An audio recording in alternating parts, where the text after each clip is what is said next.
to another midday recipe with me, Chef Day, at home.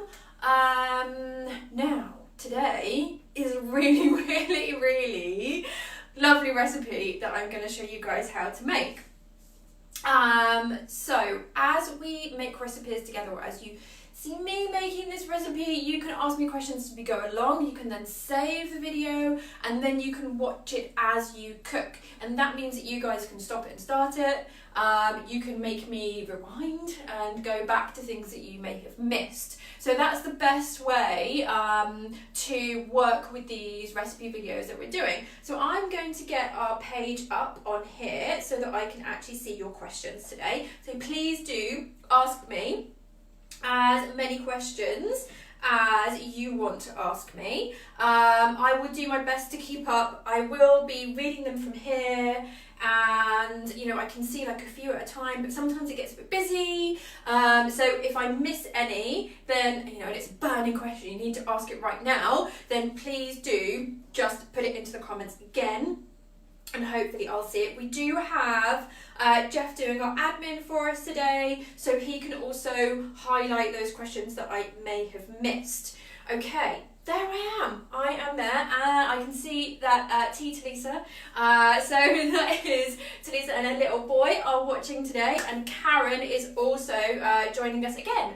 So thank you for coming back. We get a lot of people coming back and watching the show, which is really lovely, because we're actually building up this really lovely community of people who are just real vegan food geeks like me and want to learn some recipes. Colleen, thank you for joining us again.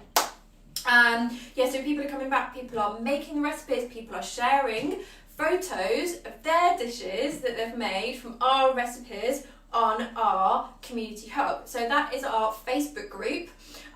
You guys can come and join it today. It's a private group, and basically we just geek out about food and, you know, share our foodie pics.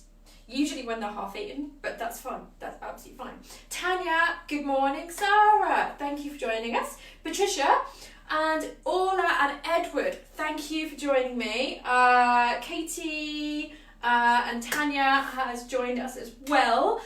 Before we get going today, I need to say a really big hello to Nilu, Jose and Nadia. So thank you for connecting with me on Facebook, and I hope that you enjoy the show today. Now, who's going to guess the rainbow? We have a new rainbow today, a new improved rainbow in my kitchen. There's always a rainbow somewhere here today, so you guys have to guess where it is. Can you see it? Can you see it? So Lisa says, excited about the sticky toffee pudding. Me too. We've actually just finished having 11s. Just so British. We even had tea with it. Tea and sticky toffee pudding for our 11s. We have to sample it before, you know, we get you guys to make it. Okay, so Sarah said, that's a big one, matching all the bowls. So, yes, it is a very big rainbow today. I will bring it around in a moment and show it to you. I just want to say a big hello to Gloria and to Lou and to Cheryl Lee as well. So, our new improved rainbow is this one. To show that to you guys. So I thought that was like really perfect for what we're doing. You know, eating a rainbow is always great advice. So that was an easy one today, but just, you know, so that you guys know what our new rainbow looks like. So tomorrow it will be much more difficult. Okay, let's get going. So sticky toffee pudding. Sticky toffee pudding is such a quintessentially British dish, so we think, but actually it wasn't born here at all. It actually gained popularity in the UK in the 70s, so a lot of people here will probably have had it at school. You know, it's like a classic like school dinner thing, especially, you know, when the weather isn't very nice, which happens like 80% of the time in the UK. Not today, but, you know, often. So when it's wintry and rainy, you know, and horrible outside, you've been playing in the playground, and then you go inside and you have your lunch and you have this warm, lovely pudding, and oh, it's very, very nice. So Lou said hi day. Gloria said hello from a clouding over million, and she likes the rainbow. Good. The sticky toffee pudding wasn't actually born here. There is actually a suggestion that it came over in the Second World War with Canadian Air Forcemen, because it has more in common with a muffin than an actual kind of like British sponge. So I find things like that interesting. You might not. You're like, just get on with the recipe. Just get on with the recipe. Stop geeking out about food. Okay, we're gonna get on with the recipe. Okay. So first of all, this is just such an easy recipe. Basically, we're gonna put everything in there, pretty much, and mix it up and then bake it. Okay. Right. That's the process for today. So we're gonna be using bananas, obviously, because this is a sticky toffee banana pudding. I wanted a way to use up bananas because we had quite a lot and they were going off like really, really quickly in this weather. So I decided to ask you guys on yesterday's show which banana recipe you wanted me to make. And by far, the winner was sticky toffee banana pudding. So I created the recipe yesterday. And here we are today making it. So we'll keep asking you guys which recipes you want to see me make. I just wanted to show you, we've actually got the banana that we're going to be using here. This is what's going to be going into the recipe. And that is 150 grams of bananas. But I knew that you guys, Sue, welcome back. Hello from West Yorkshire, lovely part of the world. I knew that you guys would ask me what my bananas look like, how brown they were when they went into this recipe. So preempting that question, this is what my bananas look like. You know, they're looking quite freckly. The texture of them will be quite floury, quite fluffy, if you know what I mean, you know, when bananas get to that point. So at the moment, they'd be great as a frozen banana ice cream. And I did mention that before, and we actually made it together. Yeah, we did make it together in our emergency desserts video. So basically that is chopped up banana, frozen and then blended. These would do really, really well with that. Even though the taste and the texture is a bit funny when you're having them as they are, once they're frozen, it's absolutely fine. You cannot tell the difference. And of course, they're perfect for a recipe like this. So we always think about banana bread once they get to this stage and beyond, but there are other things that we can do. So I didn't want to do just a banana bread recipe because, you know, yawn, essentially. Joss said, sounds yummy. Shame all the shops are out of flour. We'll have to make post isolation when the shops go back to normal. Well, yes, that is one issue. So the flour that we'll be using today will be gram flour and tapioca flour. So we're not going to be using regular plain flour. I don't know if that makes any difference to you guys. You know, you may have tried out these other flours before and you're not really sure how to use them, so you could dig those out. If you want a flourless sweet recipe, hot cross buns, or HCB as they then got known, that recipe didn't use any flour whatsoever. So Sherry Lee said, hello from London, can't wait to make this. Yes, right, okay, that's my cue to get on with the recipe. So we've got 150 grams of bananas in here. And you'll see, instead of using, you know, a traditional big bowl, I'm going to use this receptacle, which is just a piece of Tupperware, but it's what I use when I'm using my hand blender and I want to keep everything in one place, so I'm not chasing it around the bowl. It's going to be really easy for me to blend in here. Okay, so we have 50 ml of water in here, and in a lot of recipes, a lot of cake recipes and pancake recipes that say to put milk, plant milk in it, quite often you can actually just swap that out for water. Colleen said tapioca flour is the same as tapioca starch. Yes, you can use it interchangeably in this recipe.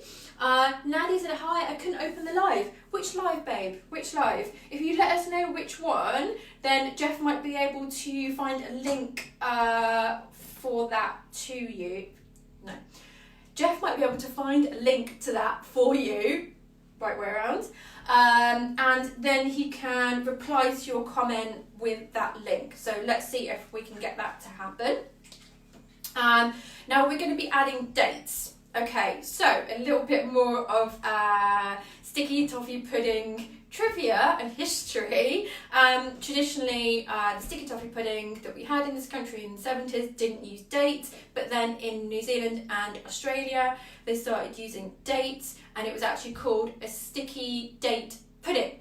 Okay, but now those recipes have kind of merged together, so you'll see a lot of recipes on the internet that say it's a sticky toffee pudding, but it actually uses dates. But dates is a great thing for us to use because, of course, dates have such good nutritional qualities. They're so good for you. They've got lots of fibre in there as well as the sugar. So it's, it's a healthy form of sweetness. So we've got these in here, and I'm just going to give them a quick blend. So that was 60 grams of dates, 150 grams of bananas, and 50 millilitres of water. We will be posting the written recipe in the comments section in our community hub, which is our Facebook group. So you can check back there and they will be on there. And we are also slowly going to start putting these onto our website too. So Sarah said, can we use an alternative tapioca flour, only ingredient you don't have at home? Okay, what other flours do you have? Let me know if you do have any other flours. If you're not gluten-free, you can simply swap out the gram flour and the tapioca flour for plain flour. So same with all of my recipes. If I use gram flour and tapioca flour or potato starch together, which I often do, you can just literally swap it out for plain flour. Okay, so now I'll blend these. What would my life be without a hand blender? Honestly, you guys know now. This is attached to my hand like 90% of the time.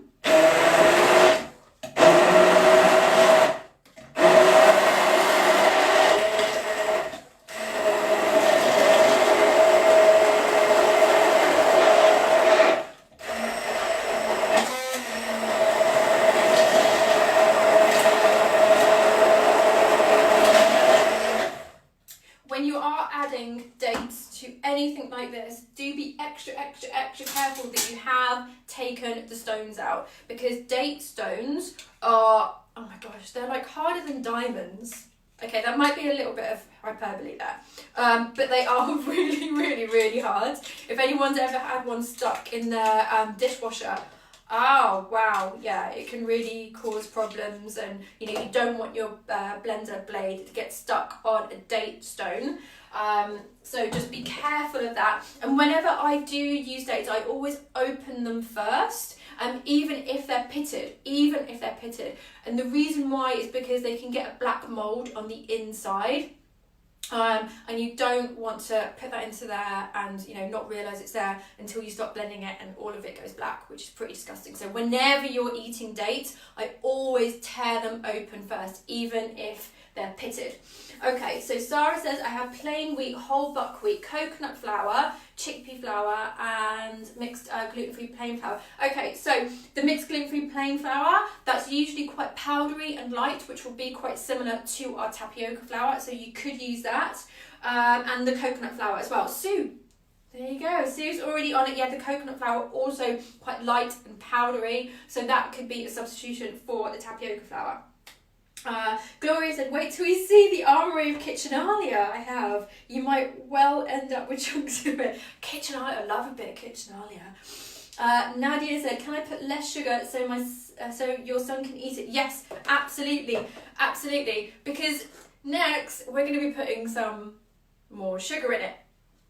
Okay, so with this recipe, because it's a sticky toffee pudding, there is quite a lot of sugar in it. It is just one of the things about this recipe. You can just have it as it is with the dates in it and not add this sugar into it if you want to.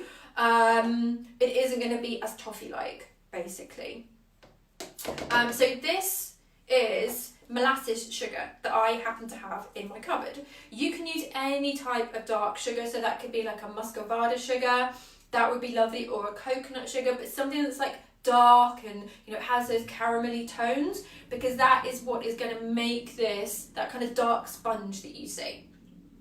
Okay, so I said thank you, no problem. And Sue says thank you. Everyone's so polite. I love it. Love it, love it, love it. Okay, so we've got 60 grams of sugar in here, and I'm actually going to pop it in now. And the reason why is because this sugar is really kind of lumpy and it's all like clinging together. And so I'm going to give this another blend just so that I can get all of that dispersed. But one thing that I would say is that in my experimentation yesterday, when I didn't blend it in properly and there were still lumps of it, it was actually really nice because when I scooped into the pudding, I could see little flecks of this kind of like dark glossy brown, and there were the chunks of sugar, and that looked really, really beautiful.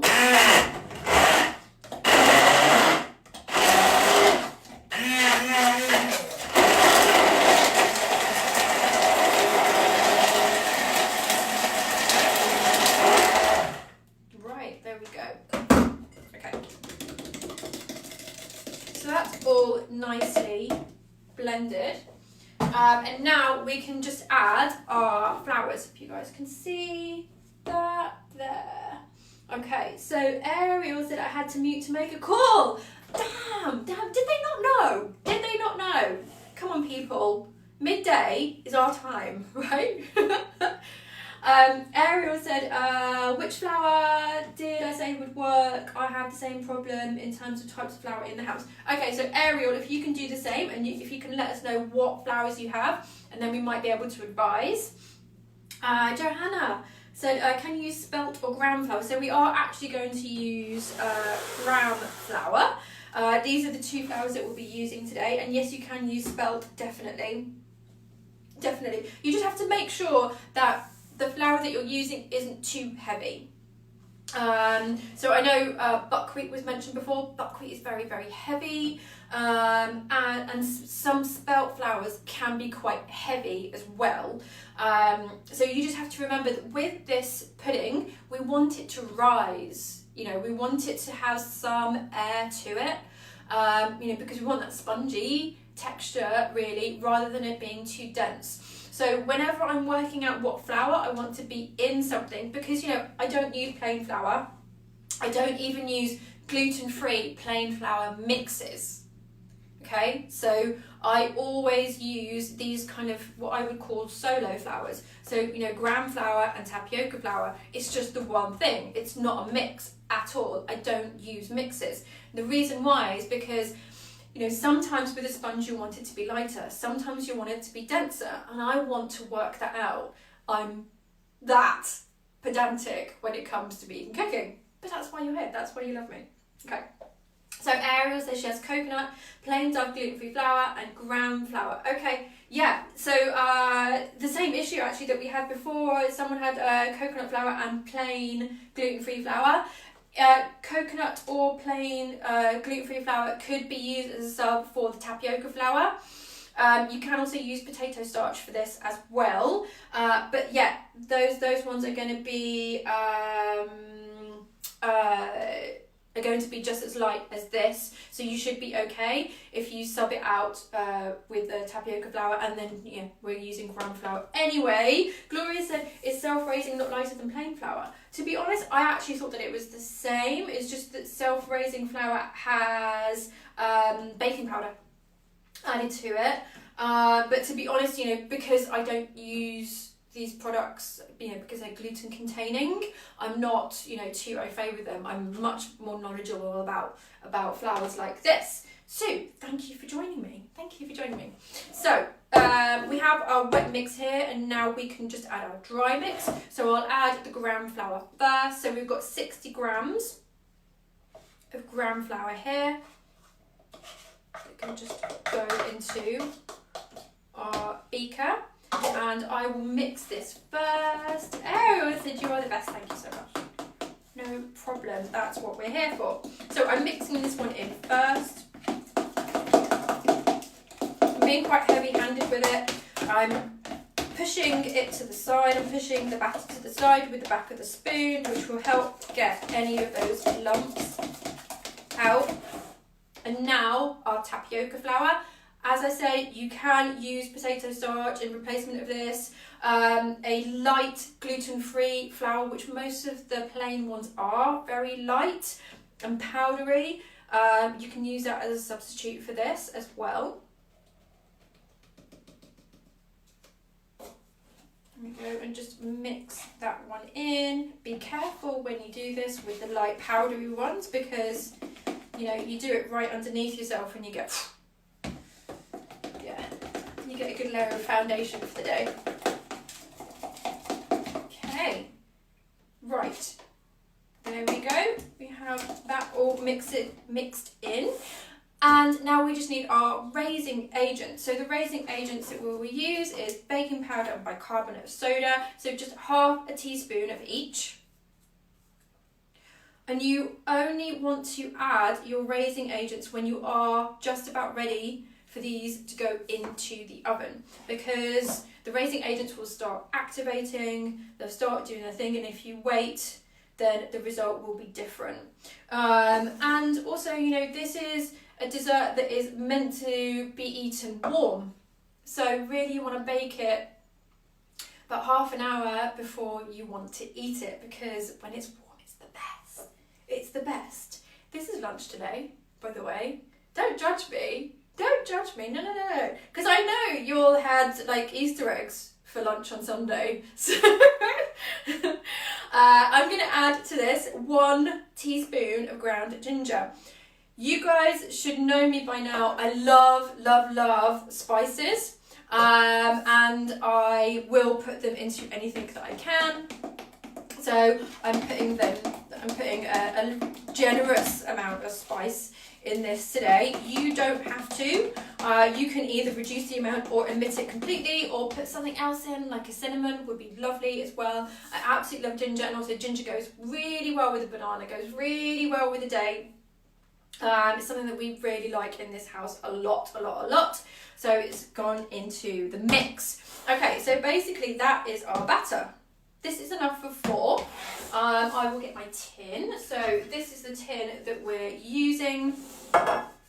And it's just 4 of these holes that I'm going to pop it into. So please do ask me your questions. If you have any questions about what we're making today, or indeed if you have any requests. So we have been asking you guys what you would like to see me make, and you know, that's why we're making this recipe today, is because you resoundingly said that you wanted the banana sticky toffee pudding rather than the other banana recipes that we suggested to you yesterday.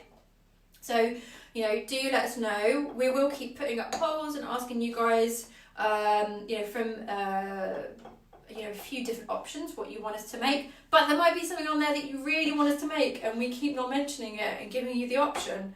So, you know, what is it? What is it? Here we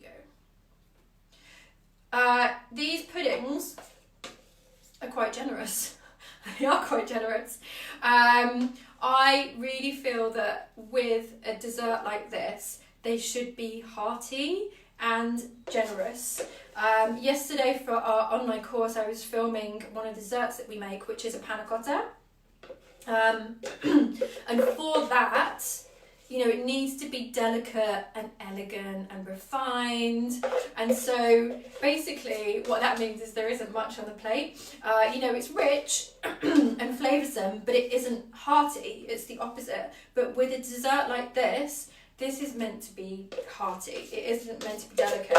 In fact, I don't really like it when you see like these fine dining versions of something that's meant to be hearty. I think, you know, why mess with it? You know, I don't want to see a sticky toffee pudding that is like that tiny with a little bit of caramel next to it and that's it. No. Okay, so I've missed a few questions here. Let me see if I can catch up with them. Sarah said, there we go. I'm desperate for a Yorkshire pudding recipe that works. Yes, I do have one. So we'll be sharing that in the next few weeks, definitely. Colleen said, do you need to grease the tin? Okay, so this pan is non-stick and it's fairly new. We haven't used it very much at all. So its non-stickness is still non-sticky. You know what I mean. You know what I mean. When you first get it, it's fine and it's lovely, and then, you know, 3 years later, it's not so much. So if it's not that non-sticky, then yes, grease it. You know, so you can be the judge of that. Okay, so Claire said, what type of tin is that? So basically this is just a large muffin tin, which will again, you know, kind of lend itself to this idea that, you know, this recipe originated through muffins. But yeah, it's just like a muffin tin, and it gives you that nice pudding shape. And I think more of us may have a muffin tin than an actual pudding basin.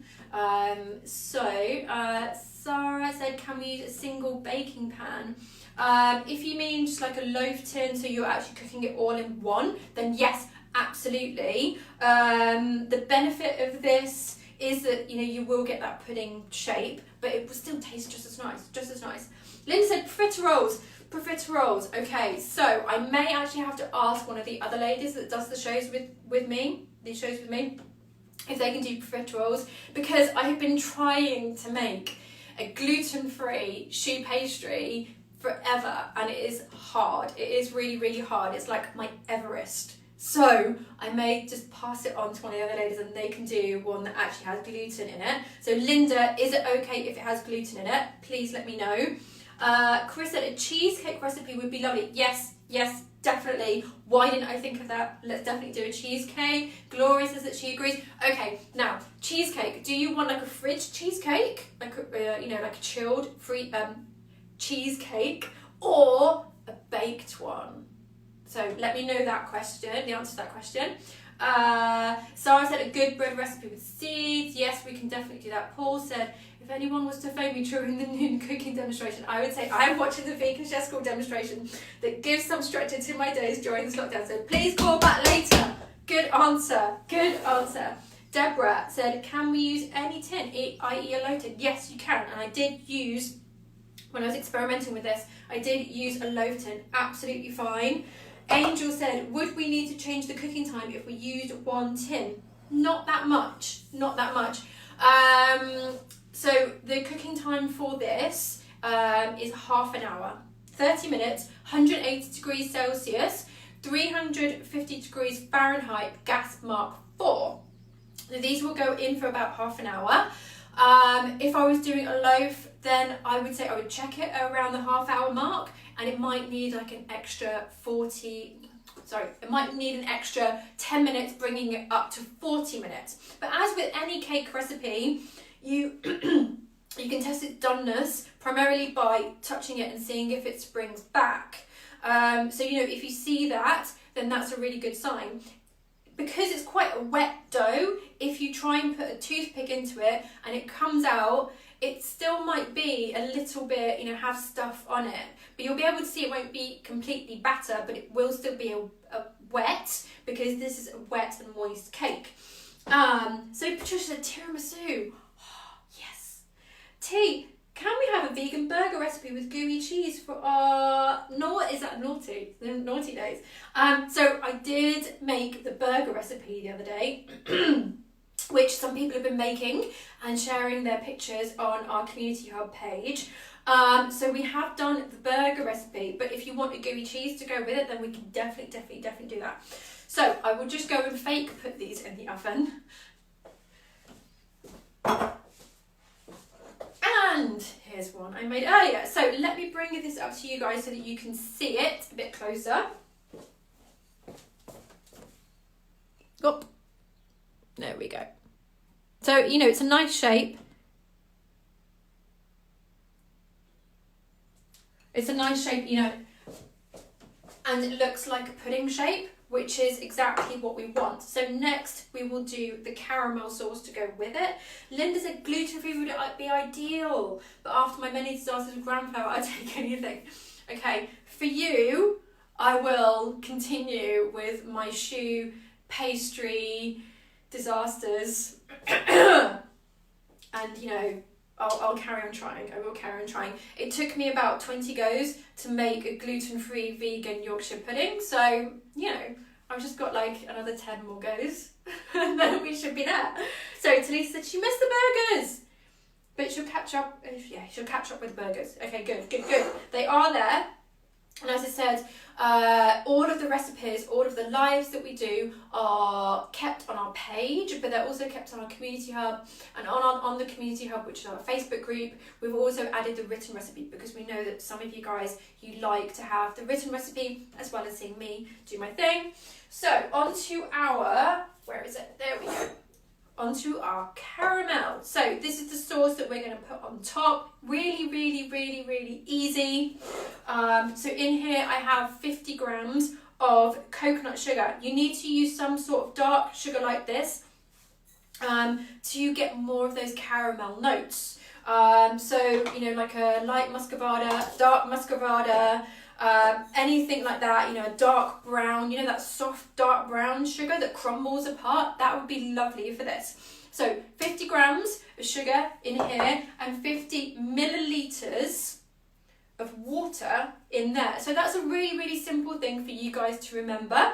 So the amount of sugar in grams is the same amount of water in milliliters, so 50-50. Okay, so we've got that in our pan here.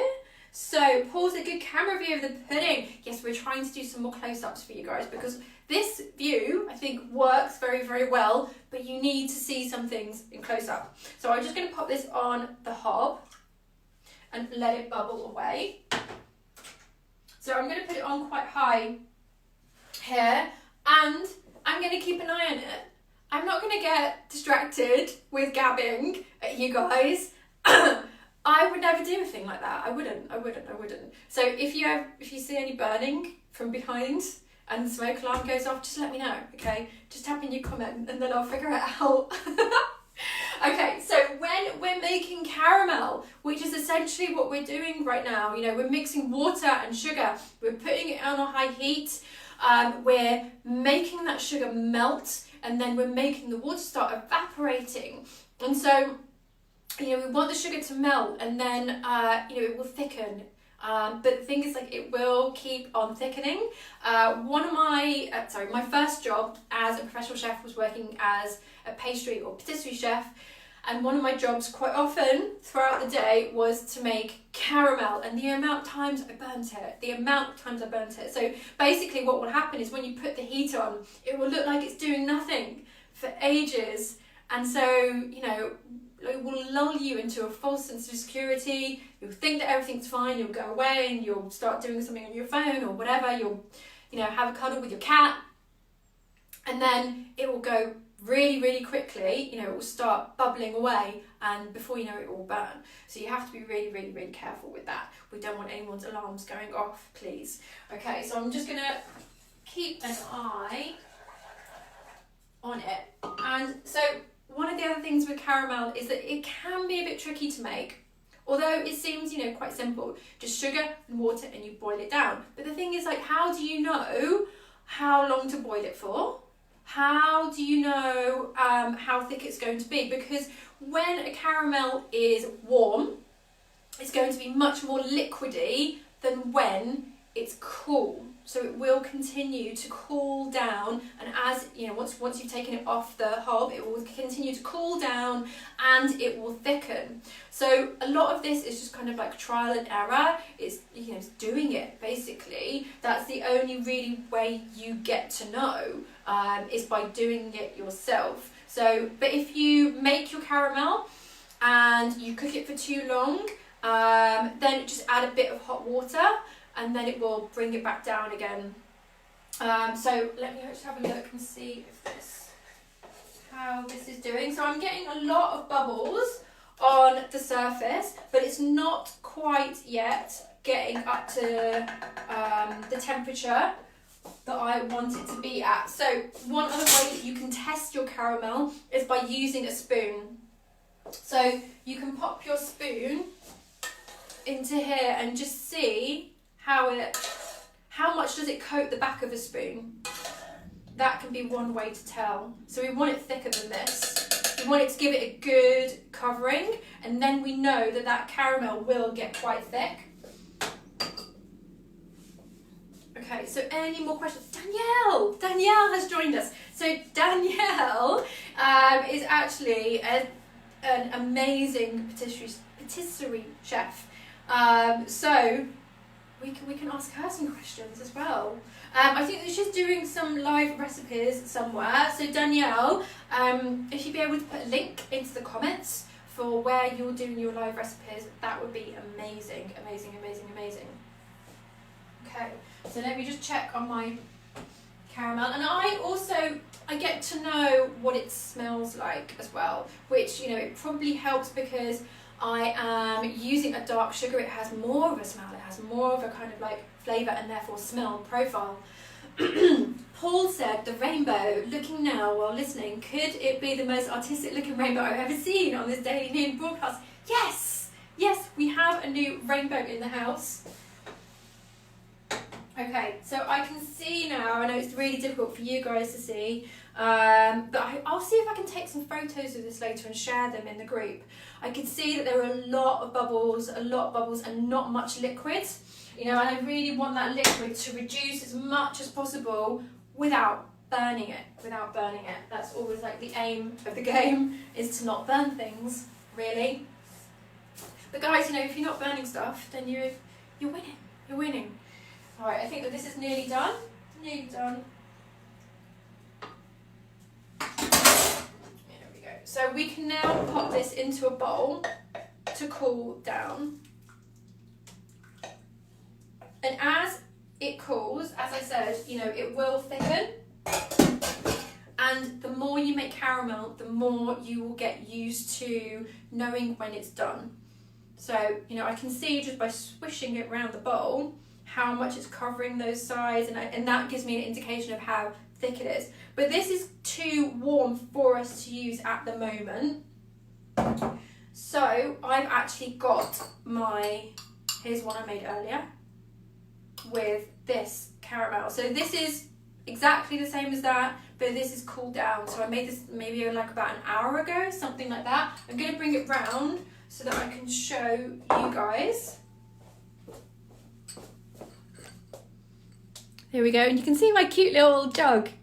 How awesome is that? I'm not just showing off my Kitchenalia, I promise. Okay, so there we go. There we go, nice and thick. That's what we're looking for. But now we want to make it into more of like a toffee sauce, so I'm going to add some yogurt. Okay, Alia said, what would be the best alternative for gram flour? Okay, so any type of bean flour or pea flour. So I use a lot of bean and pea flours from Hodmedod's, as you guys might know. But, you know, Alia, are you gluten-free or not? Because if you're not gluten-free, then you can just substitute the flours for plain flour, for plain wheat flour. So let me just get our yogurt and then we can finish this off.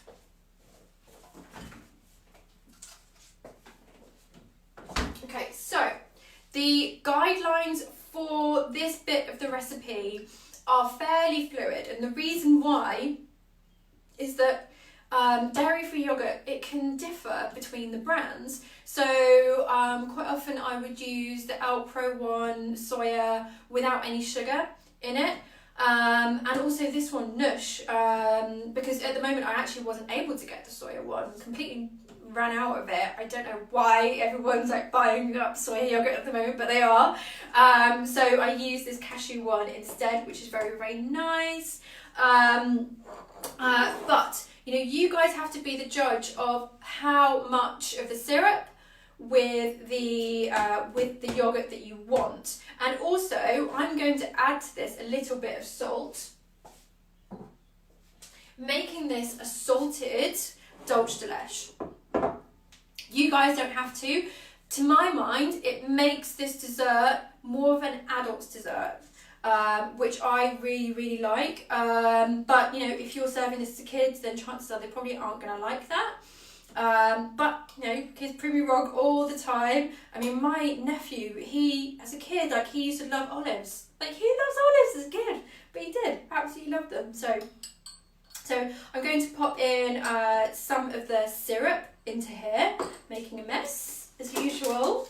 Sarah Sarah said Nush almond yogurt is your favourite. Wow, there we go. So you might actually have some in the cupboard that you could use for this. So I've got just a bit of the syrup in there, and the yogurt goes into there. So I have given some guidance on this for rough amounts. I said 50 grams of sugar, 50 ml of the water, as you guys already know, a 1/4 teaspoon to 1/2 teaspoon of salt, and around 125 grams of the yogurt. So if you want to warm this, you can, but just be really, really careful because, of course, you know, you've got the yogurt in there, and we don't want it to go funny. So I'm just going to mix this in, and then with a pinch of salt. There we go. I'm just trying to get those lumps out there. Using the edge of the bowl for that. I don't know if you guys if you guys made your own yogurt. Actually, maybe I should show you how to do that one day because it is incredibly easy.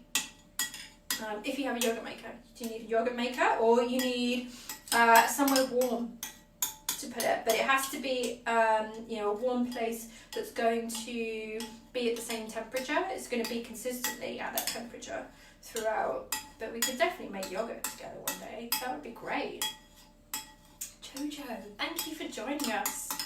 Okay, so I've pretty much got as many lumps out of there as I can. There we go. And now it's a lovely, well, it's a lovely caramel colour. So let me show you guys this. Nice, huh?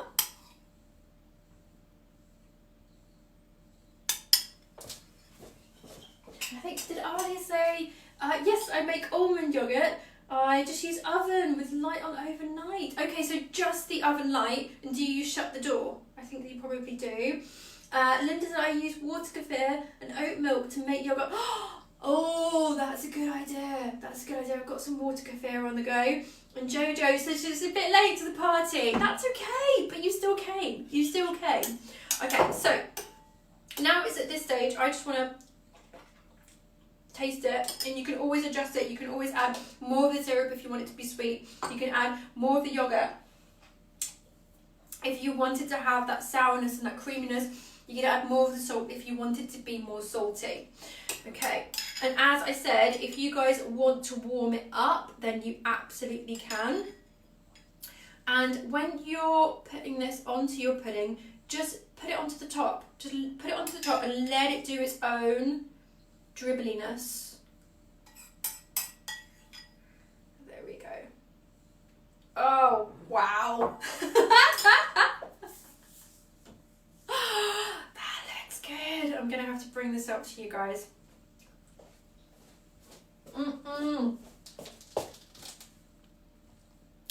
What do you guys think? It's the best one yet, I reckon. Yum. Yum, yum, yum, yum, yum. Okay, so here we go, guys. Oh, that's a really big spoonful. That's a really big spoonful. Okay. Ah! I'm trying. There we go. Right, I just wanted to open it up so you guys can see in the middle there. So it's really, you know, a nice, soft, moist sponge. It is better when it's just come out of the oven, as it's meant to, you know, that's really how it's meant to be eaten. It's just out of the oven, just warm, and you know, it's still got that lovely heat in it. But it's nice cold as well. It's nice cold. I'm sorry, I'm gonna have to go in. Oh my god. So Ah, right, so it's so yummy. Now I must say that, you know, because I added the molasses, sugar, and also the ginger, it is very reminiscent of a Jamaican ginger cake. I don't know if you guys are familiar with the Jamaican ginger cake. It's very much something that was very popular in the 80s in the UK, and I absolutely loved it as a kid. So, you know, those elements in it make it very nostalgic for me. It's a very, very, very nostalgic recipe. So, you know, it's one that like tugs at the heartstrings. Do I take food too seriously? Do I? I think I might. Karen said it looks delish. Kevin, thank you for joining me. I haven't seen you in forever. Linda said, oh, here's the link. Oh, that's great. Thank you for sharing that. So Linda's just shared a link to Danielle's cooking classes. It's a kids pastry class. Awesome. Julia just joined. Julia, you'll have to catch up with us so that you can see how to make this lovely thing. I know, right? Lorraine said, I love Jamaican ginger cake. Me too. Patricia said, I share the love for spices. Good. So, thank you for joining me. Please do keep telling us your suggestions. All of what we're doing is for you guys. You know, we're building it based on the feedback that you give. A lot of you guys giving us suggestions, which is awesome, you know, and we really love that feedback. So please do say, Paul, I'm sorry, let's do a quick close-up of the rainbow again. So I did mention at the top of the show that we have a new rainbow. I thought it was time because the other one was looking a bit tired, and this is our new rainbow. So, you know, I think that that's like pretty apt for what we're doing here, and you know, the type of diet that we're all trying to eat. So this is the rainbow that you guys will be looking for in future shows. So it is an easy one today, so that then you know where it's going, you know what you're looking out for basically on tomorrow's show. Oh no, actually tomorrow isn't going to be me. It isn't going to be me. Tomorrow is Katie's turn. So we were back with Katie, and she'll be showing us how to make PB&J lamingtons. How exciting is that? Oh my god, we're all going to get so fat. It's a good job our recipes are at least healthier than the non-vegan alternatives. So she'll be doing peanut butter and jelly lamingtons, 12 o'clock, British Summer Time, on Facebook Live, on our Facebook Live page again. And then on Friday, we've got another one of our students doing a recipe for us. So we'll be joined by Nikki, who's an amazing chef and an amazing presenter. I'm sure you'll absolutely love her. So from now on, we'll have Mondays, Wednesdays and Fridays with our other chefs, and then all the other days, you're stuck with me. So thank you for spending this time with me. Really appreciated it. Yeah, please keep just sharing your pictures of the dishes that you make based on the recipes that we have given to you. Thank you, and have a lovely day.